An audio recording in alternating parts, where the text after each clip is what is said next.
That's the first thing. That's the priority for us.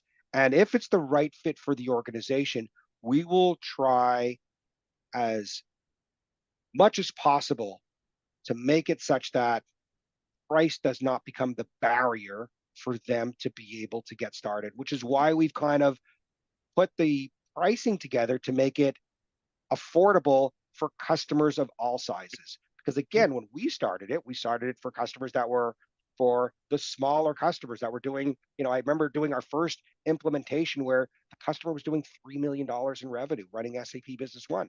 And they didn't want to have to spend $50,000 to just get started and be able to have something. So we made it affordable in such a way that they can start small, get the business value out of the solution, and then decide whether or not there's a return on investment to be able to, to go into other areas. But at least it's not an expensive thing to get started. And I think it's the same. I talk about the same thing when we're talking about cloud for partners, where I say, at the end of the day, when you're going to go into the cloud, you can start with, one or two servers just to see, to dip your toe in the water, to, so that it's not a cost prohibitive for you to be able to get started. But what ends up happening is they see the value and they say, okay, now let's go on to this. So you can do things in what I like to refer to as manageable chunks rather than trying to take on the whole hog at one shot. And it's kind of like,